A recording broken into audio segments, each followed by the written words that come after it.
Good afternoon. How's the day going? Awesome. First off, thank you for bypassing the bar this afternoon and deciding to spend this time here with me together.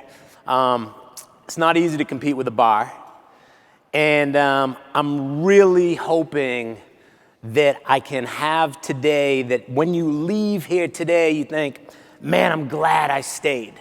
I'm glad I took a few things home with me that I can apply to my life. I'm a clinical social worker, as you heard, whose focus has been on helping kids heal from the devastating impact of trauma. So obviously, I'm a very obvious choice to do the keynote today. But I promise, man, this thing that we're in together, we're in this thing called life. And everything that I have learned from this work applies to everybody. Because we are people, we are human beings first. I'm with a group out of Boston called Life is Good. It's a company. Has anyone ever heard of Life is Good? Show of hands, or make a little noise if you heard of Life is Good. All right. Make a little noise if you have any type of Life is Good apparel. All right. So I'm going to ask if you can put the focus on my slides for a minute, because I'm not much to look at. What I thought I would do today was, I was thinking, when I got here, it's going to be the end of the day. How do you make sure that the time we spend together is meaningful? Because this is very expensive. And I'm not talking about money, I'm talking about time. See, if I was wealthy, I could say, hey, if you don't walk out of here with anything, I'll give you a full money-back guarantee for the time that you spent here. And if I could, I would. I'm not wealthy, I can't. Sorry about that. But you can talk to me anyway. Maybe I'll get you a t-shirt or something. But no matter who I am, I can never give you your time back. So the 45 minutes that we spend today, I feel it's a huge honor and opportunity to leave you with what my dad likes to call pearls of wisdom. Now, they're not pearls of wisdom from me. That's not an arrogant thing to say. There is nothing that I am going to teach you here that I invented or created. Everything that I will share with you is things that I have learned from somebody else, and most of those things are children. I want to leave, because someone told me, leave them with 3 points. So I got 3 points that I want to leave you with. But because I'm not the most efficient guy in the world, I'm going to share 6 points. And that way, maybe I'll leave you with 3 points, even if I'm just batting 500. So that's increasing my odds. So I'm going to go through them, and hopefully that at least 3 of these will resonate with you. The first one is very simple. It doesn't matter that I'm a social worker. It doesn't matter that I work for an apparel company and that you may be builders, architects, in real estate. We are bigger than our business card. I mean, think about the people who have made a big impact in the world. Like, if you looked at Rosa Parks' business card, it would say seamstress. If you looked at Mahatma Gandhi's business card, it would say attorney at law. If you looked at Buddha's business card, it would say unemployed. But the why we do what we do is the most important thing. The why can justify almost any what and how. It is so much bigger. Our business at Life is Good is really simple. If somebody were to ask you, what does Life is Good do? What kind of business are they in? What would you say? Clothing. Apparel business. Y'all sell t-shirts. It's warm in here. You're probably wondering, why am I wearing a winter hat? The answer? I have no idea. I just like to. But, we sell t-shirts. But nobody at Life is Good is overly passionate about a t-shirt. I mean, shoot, I got a Life is Good t-shirt on now. I got some Life is Good socks. I'm not sure this talk is going to go well enough to warrant me showing you my Life is Good boxers, but I assure you I have those on as well. But t-shirts, man, they're just a vehicle. They're a vehicle to achieve the real mission, the why that we do what we do. And that mission is pretty simple. That mission is to spread the power of optimism. T-shirt's a vehicle. You use original artwork, maybe some words of wisdom. You help to bring a community of optimists together, but that is what we are about. And for many of you here, and especially listen to what you all do, you're in the same business. When you develop and you create environments and spaces where people can live happily and safely and productively, you are spreading the power of optimism. We are bigger than this. And so for Life is Good, our whole mission, the one thing that we know, we're bigger than our business card, and our mission is big. It's to spread the power of optimism. We do it in two ways. We have an apparel company that you know, and we also have the Life is Good Kids Foundation. And that's what I run.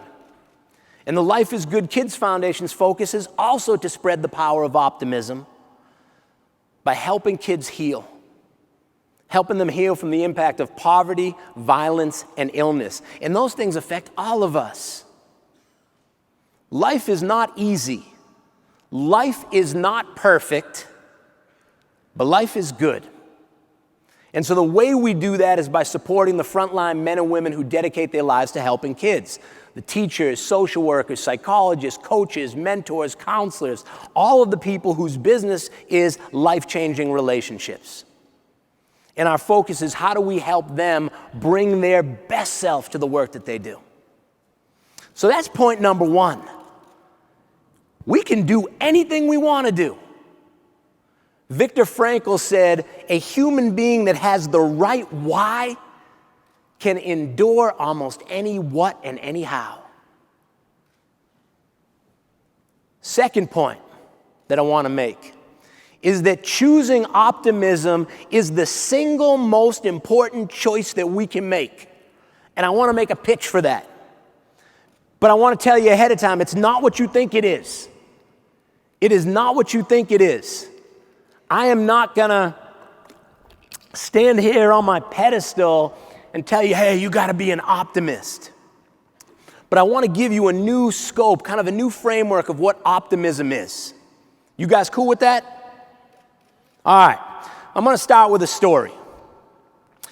Anybody here play baseball or softball when you were little? Okay, show of hands. Get them up there high. All right, cool. A lot of ball players here. Anybody when you were 8 years old play right field? Show of hands if you played right field when you were 8. Okay, cool. There is a reason you played right field when you were 8 years old. The reason is that there is an algorithm that the ball will never go to right field when you're 8 years old. And this little boy is playing right field. He's 8 years old, and he's the happiest kid on the field. Playing a little field in Jamaica Plain, Massachusetts, and he's that kid. He's got a big smile on his face. He's in his ready stance. He's doing that chatter thing, like, come on, Billy, no better, kid. Here we go, kid. You're the man. Let's go, kid. And he is so enthusiastic, and he's jumping up and down in between pitches. He's picking grass, chasing butterflies. He is having the time of his life. And his father is late for the game, parks the car, and he sees his son. His son sees his dad showing up to the game, and now he's just to the moon. Dad, I'm over here. Come on over. This is awesome. Thank you, Dad, for signing me up for baseball. This is the best day of my life. Father's really impressed. He didn't think his kid was going to like baseball. Wasn't a super good athlete. He's like, wow, son, you having fun? He's like, oh, yeah, Dad, this is great. He says, cool, son, what's the score? Little boy said, you wouldn't believe it, Dad. It is 32-0. Can you believe that? And the father's like, wow, you guys are winning 32-0? Little boy's like, hell no, we're losing 32-0. And the father's confused, and he looks at the little boy and said, well, son, what are you so happy about? Little boy looks at him and goes, Dad, we haven't even been up yet. See, when I heard that story, I was thinking like, okay, wow, this kid's cocky. This kid thinks they're going to score 34 runs the next inning. But what I realized is it had nothing to do with that. This little boy had a whole bunch of answers if you asked him what was he so happy about. I'm happy I'm playing baseball, Dad. I'm happy I got 2 legs, Dad. I can stand in the outfield. I'm happy that the grass is green, Dad. I'm happy that I got a dad who comes to my baseball game. I'm happy that I got friends to cheer on. I'm happy that we had chocolate milk today. I'm happy that that I have a baseball glove. I'm happy that the sun is shining. See, one of the tricks about optimism, and we'll dive into it, is that what you see is what you get. There are always things to be grateful for. There are always things to celebrate. And sometimes we get so clouded that we're down 32-0 that me, you, every human being that's on the planet can lose sight of all the goodness that is around us. Now, I'm going to dive a little deeper into optimism because you all know the official optimism test. You all have seen this before, this instrument that scientists have been working day and night to validate. This is the official optimism assessment instrument. You've probably seen it a lot. And people have told you, if you look at that glass and you see it as half full, well, you're an optimist, and they want to invite you to the party. And if you see it as half empty, they're hoping you don't show up to the meeting. But I want to ask you guys some questions about this, and I want to beg you to keep it real. Because what I'm going to tell you is, excuse my language, this test is bullshit. This has nothing to do with optimism. But I want to ask you the question anyway. So if you look at this glass and you see that the glass is half empty, I want you to make a little noise. Make a little noise if this is half empty to you. All right, now come on, don't be shy. Let's hear it. All right, good. You've been alienated most of your life. People have called you a pessimist. I'm telling you, you're not a pessimist. You're observant. Technically, that glass is half empty. You're right on. Make a little noise if you see that glass is half full. All right, half full, a little bit more enthusiastic about it because, you know, you're pretty proud of yourself because you passed the half full test. Now, there are some people who look at that and go, man, I'm just grateful to have a glass. How awesome is that? Make a little noise if you're just grateful to have a glass. Okay? This is where I need you to really be real. Some people look at that glass and go, hey, wait a minute. I think there's a spot on my glass. Make a little noise. You can admit it. I'm looking for you. Is there anyone out who looks at that glass and goes, hey, wait a minute, I think there's a spot on my glass? Thank you. Thank you. Can you stand up, sir? Yeah, what's up, man? Come on over here for a minute. You got some mad courage. What's your name? Jake. Let's hear it for Jake in the house. Yeah, you know, all of these things may be accurate. The world needs people who sees the spot on the glass. Shoot, we may have a problem if there's spots on the glass. Maybe we're not washing them good enough. Maybe somebody's going to get sick. Maybe we got to recognize that the glass isn't filled to the top with water. Maybe we got to figure out how we're going to get some more clean water. What you see here does not tell the whole story. So to be an optimist has nothing to do with whether you see this as half full, half empty, you're just grateful for the glass, you're seeing spots on the glass. Here's all that we believe that optimism is, and everyone here is an optimist. It just depends where are you naturally in the spectrum of optimism. So there's kind of 3 things that we look at when we define optimism. And we define optimism to child care providers, but it doesn't matter what your profession is. The first piece in optimism is this. Make sense to you all? Look closely at it. What do you see? The good. Do that one more time. I just made that slide last night, actually on the plane. The good. If you are an optimist, all you need is the ability to see the good. Doesn't mean you don't see the bad. Doesn't mean you don't see the pain. Doesn't mean you don't see the injustice. Doesn't mean you don't see the fear. Doesn't mean you don't see the anguish. It just means you have the ability to see the good. Now, sometimes we lose track of our ability to see the good. And there's a reason for it. We're human. Human beings have a negativity bias. Negative things stand out much more for us. That's the way our physiology, we are built to see the negative. We are like Velcro for bad stuff, and we are Teflon for good. Like if you guys were giving this speech right now, and at the end you had evaluations, and 500 people said you were fantastic, awesome, what a great presenter. And 3 said, what a fraud. That was the biggest jerk, waste of time I've ever had to listen to in my life. When you were going to bed at night, which ones would you be thinking of? The 500 compliments or the 3 deep criticisms? Anyone? Probably start to focus on the negative stuff. Now, there's a reason for that, and it goes all the way back since like the beginning of time. When we were early human beings, we were living out in the land, and we had to look for 2 things. We had to look for the good stuff. That was the stuff that was going to help us survive. We had to look for food. We had to look for water. We had to look for shelter. We had to look for a mate. So we had to look for the good stuff. What else we have to look for? The bad stuff. Stuff that could kill us. We had to look for predators, wild animals, snakes, warring tribes, dangerous landscape. Now here was the rub.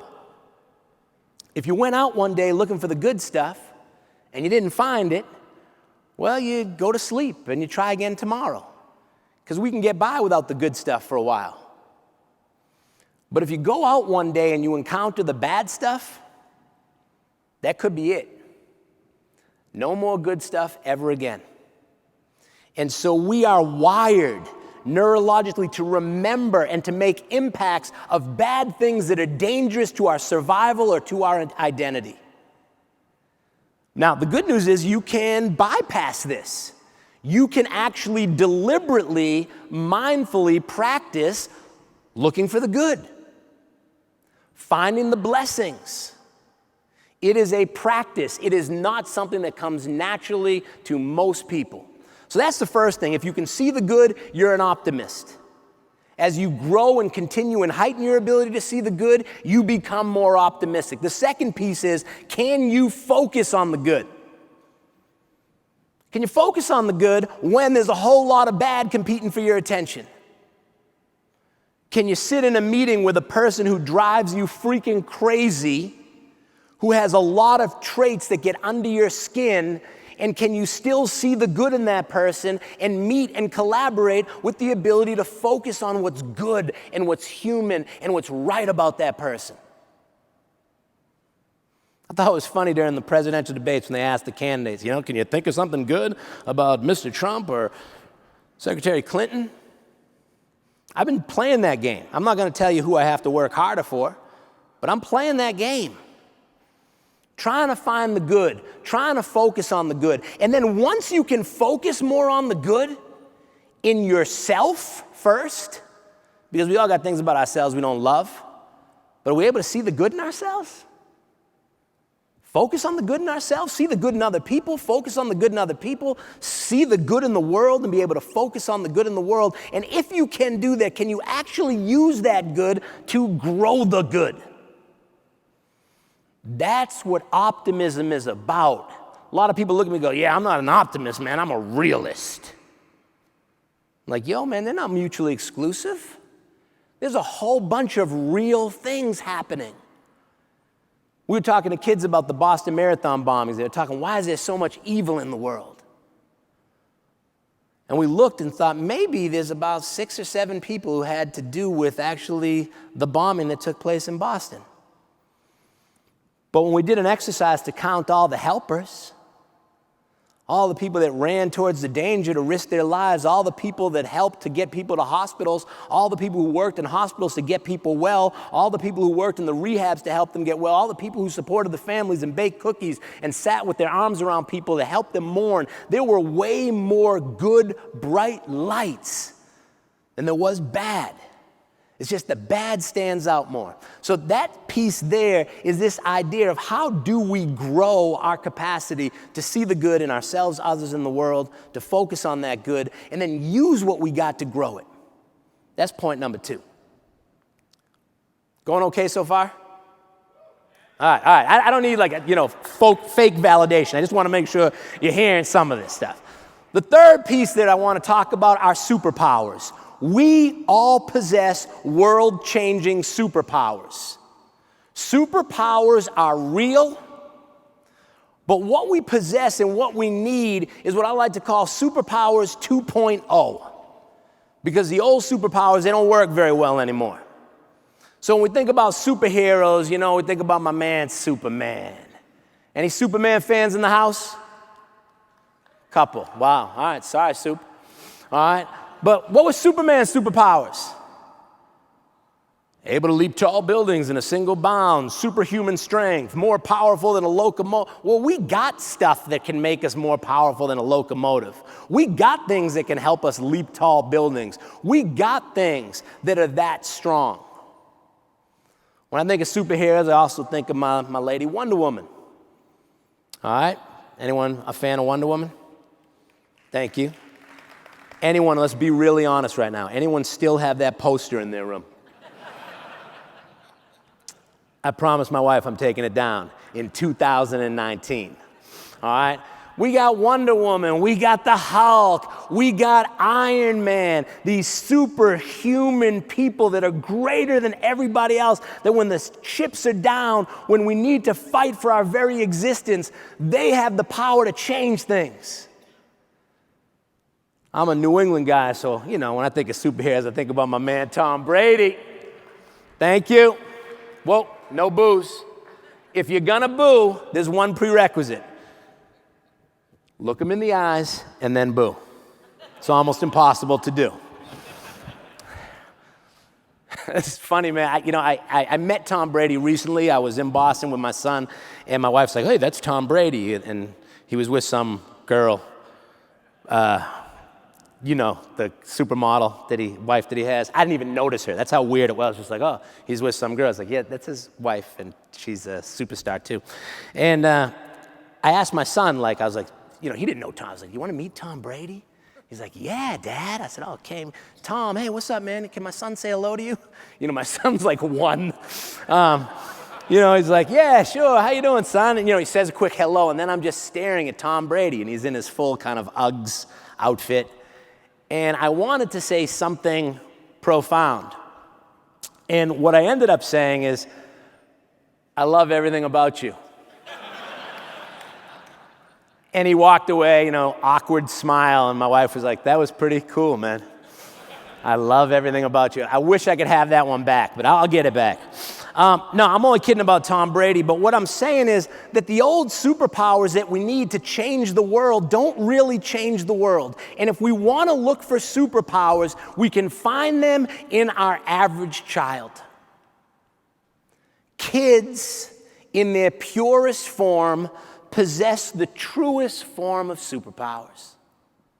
By the way, that's not just any average kid. That is my average kid. That is my average 3-year-old daughter, Daisy Ella Gross, a.k.a. Spider-Man. Do not call her Spider-Girl. If you do, she will give you that face, and she will say, I'm not Spider-Girl. I'm Spider-Man. I was at Whole Foods the other day, and this adorable old woman walked up to my daughter. She was in that outfit. She's always in that outfit. And she was like, hey, how you doing, Spider-Man? And I was like, oh, phew.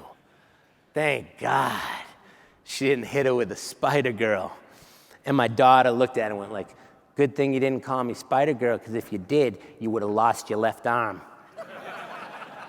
That's a quote. If I'm going to talk about my one average child, that's my other average child, that's Benjamin. He is 6. We went to a superhero party recently. He could dress up as any superhero he wanted. Who did he choose? Princess Elsa.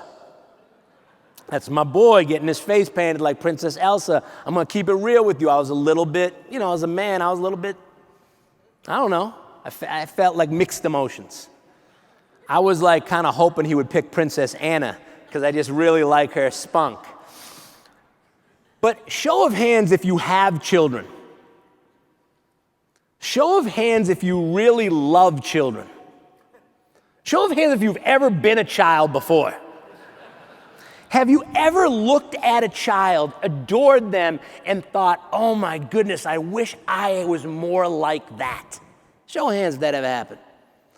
What are some of the things about children that you really admire, that you wish a little bit would rub off onto you and you could have some more of that? Fearless, courage, joy, gratitude, fun. What else? Exuberance, honesty, authenticity, innocence, energy. What else? Resilient, courageous, bounce back, pure. See, kids possess superpowers. And the superpowers that they have are superpowers that are capable of changing the world, of changing communities.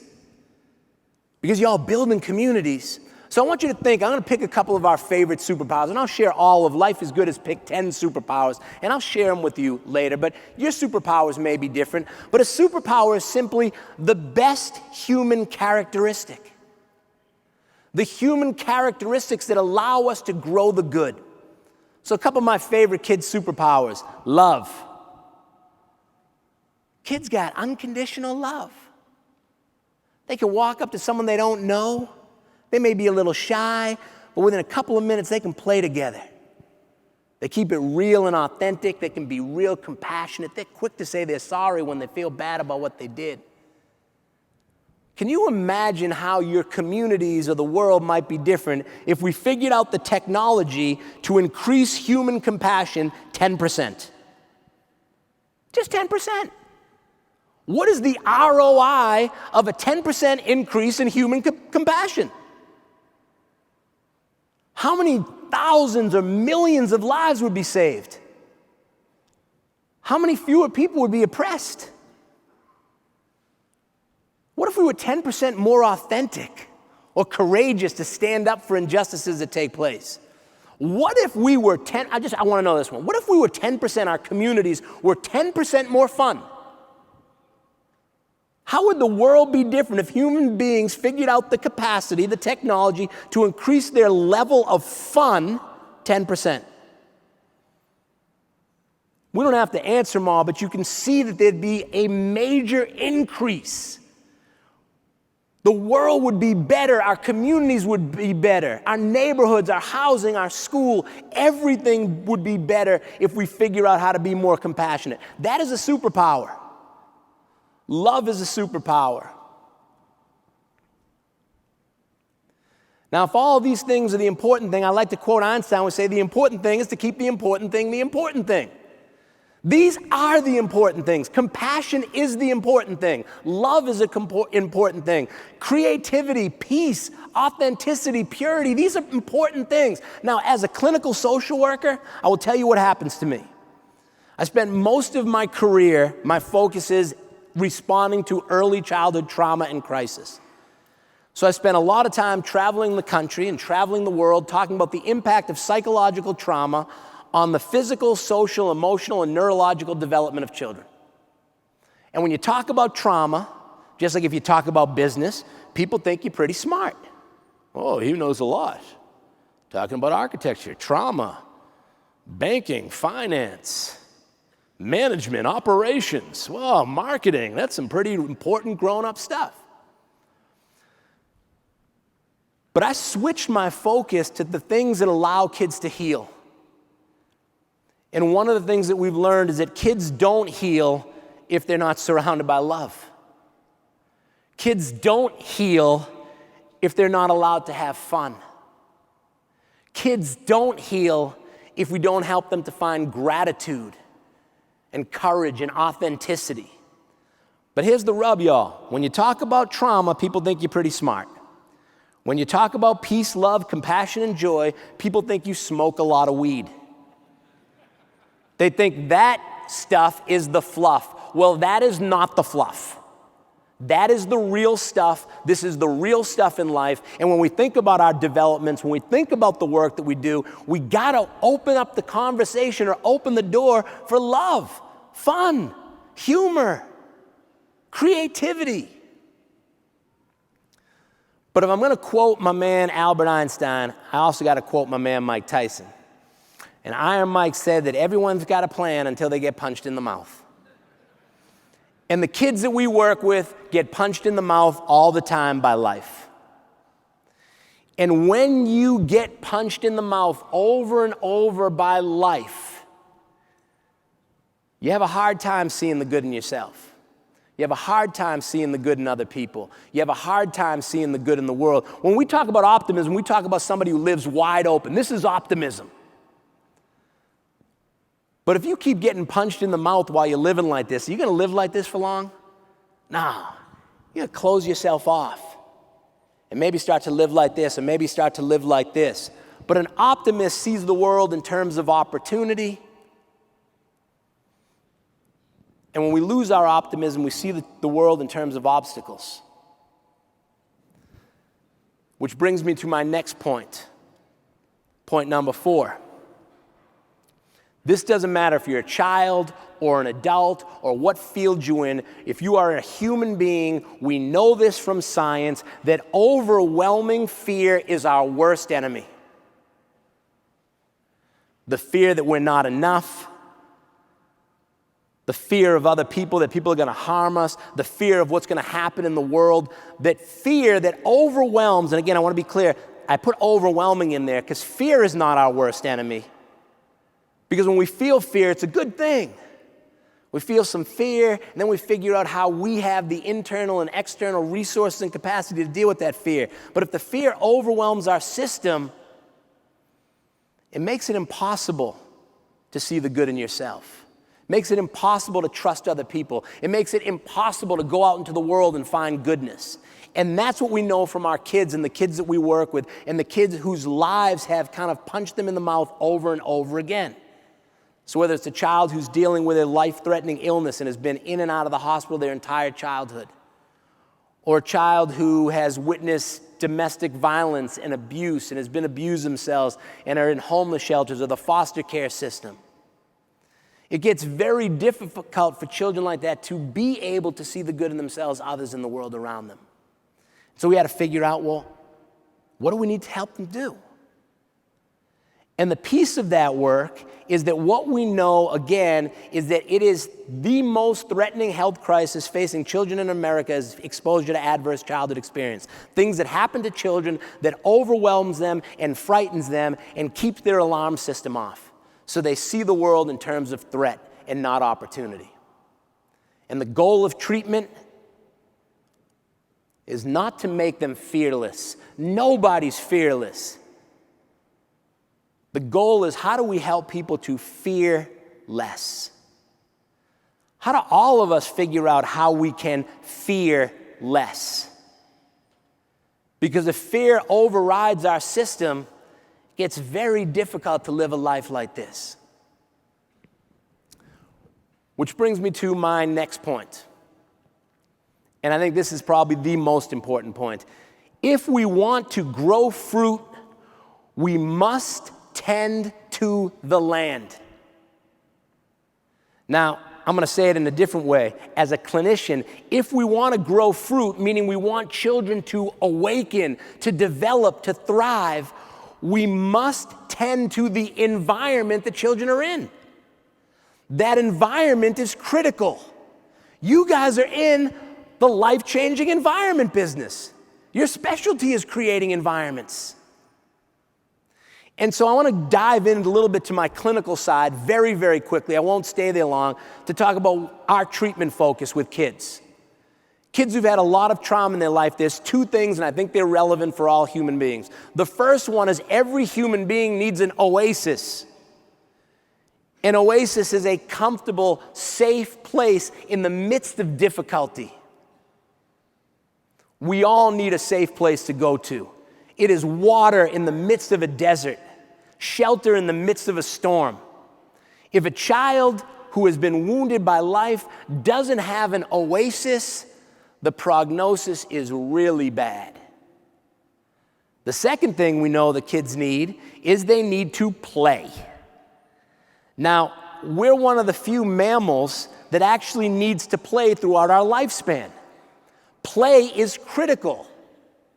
And when I'm talking about play, I'm not talking about playing kickball or soccer or something like that. What I'm talking about is an energy, a spirit, about being willing to engage, connect, and explore with vibrance and enthusiasm and pleasure. When you are doing that, no matter what you are doing, you are playing. What we've taught providers is play is not about what you do, it is the how and why you do everything that you do. It is a tragedy that play ends in school. Well, we don't have time to play, we got to do history and math. Well, guess what? Play history and math. When something is joyful, when it's engaging, when it's empowering, when it's exhilarating, it is play. And those things that we sometimes call play, like playing soccer, well, for some kids, that's not play at all. So what I wanted to do was to share with you very quickly what I like to call the 4 ingredients of play. Oh, actually, I'm going to go back. I'm sorry, I jumped the gun on that. We took those 2 words, we took oasis, because this won't make sense if I don't explain this, and play, and we combined them together and we created a word called oplasis. You can tell everyone you meet that you made that up. We are teaching child care providers across the world that the most important thing you can do for a child to help them and heal is to create an oplasis. And an oplasis is a safe, loving, joyful, and engaging environment. The role that you play in building oplasis is monumental. Without oplasis, these kids don't get better. So I want to give you 4 ingredients, and I'm going to go through them pretty quick. Oh, and by the way, if you're taking notes and stuff like that, if you want these slides, my last slide is my email. I'm happy to give you these slides. I'm happy, just shoot me an email. I'll send them to you. $9.95, you get the complete set of slides. No, I'm just kidding. You get they're free. They're free of charge. So 4 key ingredients. The first one is what we call internal control. Internal control in a community, in an environment, is an environment where kids feel, or adults or people, that they have some agency in their life. That they are safe, that they are powerful, that they are worthy, that they are capable. It is visually something like this. It is the I got this. If you don't feel safe in an environment, it's almost impossible with no level of safety to be able to engage, connect, and explore with that environment. Now, safety is one thing, but this other thing about feeling like kids that feel like they matter, that they're valuable, that they're important. We are all special. Now, I'm not saying that in like the kumbaya, nice, life is good guy saying we're all special. It's just a fact. There is no other human being on the planet who is exactly like you. Every now and then I hear a teacher, kids are doing something they're not supposed to, and the teacher's like, hey, what do you think, you're special? Get in line. And I want a kid to just go like, yes, I do think I'm special. There is no one on this universe just like me. What the teacher should be saying is, hey, I know you're special, and there's no one in the universe just like you, but guess what? You still have to get in line with everybody else. I did a talk once, and afterwards I was with my dad, he's a mathematician, and the talk went well, and a woman came up to say hello to me, and she said, wow, man, that talk was great. You're like a 1 in a million. And I puffed my chest out, and I said to my dad, you hear that, Dad? Your boy, 1 in a million. And my father's like, don't get a swelled head, man. That just means there's 9 people just like you in New York City alone. We are not 1 in a million. No one in this room is 1 in a million. We are just one. And there was no one just like you, and there never will be anyone. And for kids to feel that they're that special, my favorite internal control story is a little girl who's in her art class, and she's drawing a picture, and the teacher asks her, what are you drawing, honey? And the little girl says, I'm drawing a picture of God. And the teacher's like, well, nobody really knows what God looks like. The little girl looked at her and went, they will when I'm done. That's internal control, and we all need it. That's domain number 1 in our communities. Domain number 2, active engagement. Can you be here now? It is harder and harder for anyone to be here now, but for traumatized kids, it's really tough. Why? Because they're stuck in the past of the horrible things that happened to them.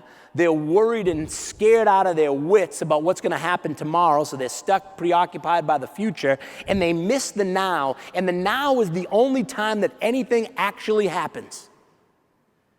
And it's really hard to be here now. How many folks in this room, show of hands, have a hard time sometimes just being here now? Not looking at your phone, not thinking about what you're missing, not having to go or reminiscing about something that just happened. It is hard to be present. You know, it reminds me of a quick little story, but you know, I took a yoga class with my wife because I wanted to spend more time with her, and she's really heavy into yoga. And I got out of my league in a yoga class. Like, I had no idea, like when I went with her, that it was the hot yoga. And so I got there and I was like, oh my God, it's like 125 degrees in the room. And my wife's like, yeah, it's supposed to be like that. And I was like, well, am I supposed to be nauseous at this juncture of the class? And she was like, you know, you can do it. I said, well, how long is the class? She said, an hour and 20 minutes. I'm like, you know, some people are trying to find enlightenment. I'm trying not to die in the class. So I'm in my pose and I'm doing my yoga pose and I'm staring at the clock going like, oh my God, I have like an hour and 18 more minutes in this yoga class. And the teacher looked at me and she said, be here now. Because if you're not here, you're nowhere. And I was like, ooh, that's some heavy duty yoga shit right there. Okay, and I had this epiphany. I realized at that moment that I would much rather be nowhere than in that yoga class, and I freaking left. It is hard to be here now when now is too overwhelming. So what do we do to make now tolerable? How do we change the environment so now feels safer, more empowering? I went to another yoga class and they figured it out. They turned the heat down. They had instructors that were there to help me. They had straps and blocks to help me get into the positions. They had coaches and mentors that could help me learn. And I took that yoga class and I loved it because somebody took the time to help me figure out how to be here now, what I needed to actively engage. And that's a community responsibility, especially when we're talking about kids. Two more, social connection. There is nothing more important than social connection. We are herd animals. We need people. Even if you're an introvert, even if you love to be alone, that's no problem, but we ultimately need connection. The quality of a person's life is in direct proportion to the quality of their relationships, and we need to build environments and bring environments where people can come together and make relationships and connections. I want to share a quick study, and then I'm going to be done in 2 minutes, actually 5.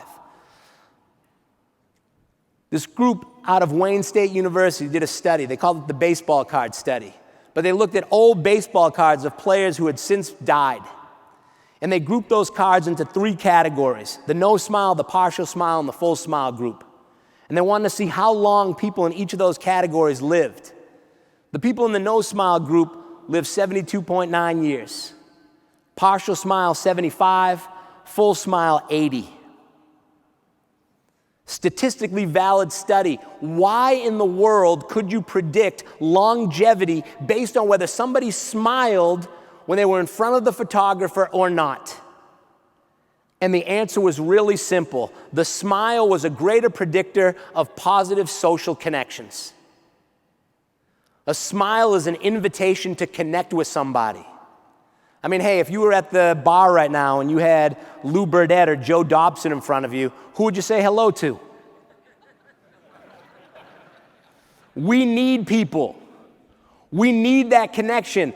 Another point, when I was in Haiti after the earthquakes in Haiti, I was asked to do a play group for some kids whose parents were receiving medical help. I was by myself, so I asked, how many kids in this village are healthy enough to play? And they told me about 19. Everyone else was either too sick, too injured, too malnourished, too dehydrated to play. So I brought my equipment out and I played with a group of 19 kids. They started laughing. We started making a lot of noise. And 10 minutes into it, we had to throw the parachute away because every kid in the village had decided that they wanted to play. They weren't too sick. They weren't too hungry. They weren't too injured. They needed to connect, and connection is a primary human drive. And if we don't build communities and environments where people can connect, we're never going to reach our full potential as a society. Last piece, joyfulness. This sense of enduring positivity. That even doesn't mean everything is great all the time, just like the little boy in the baseball game. It's, can we find things that we're grateful for? Can we change the I have to's to the I get to's? You know what I mean by that? You know, hey, I have to go pick up my kid at daycare. No. You get to go pick up your kid at daycare. You get to have a car, you get to have a kid, you get to have a school. Oh, I have to go to the grocery store. No. You don't have to go to the grocery store. You get to go to the grocery store.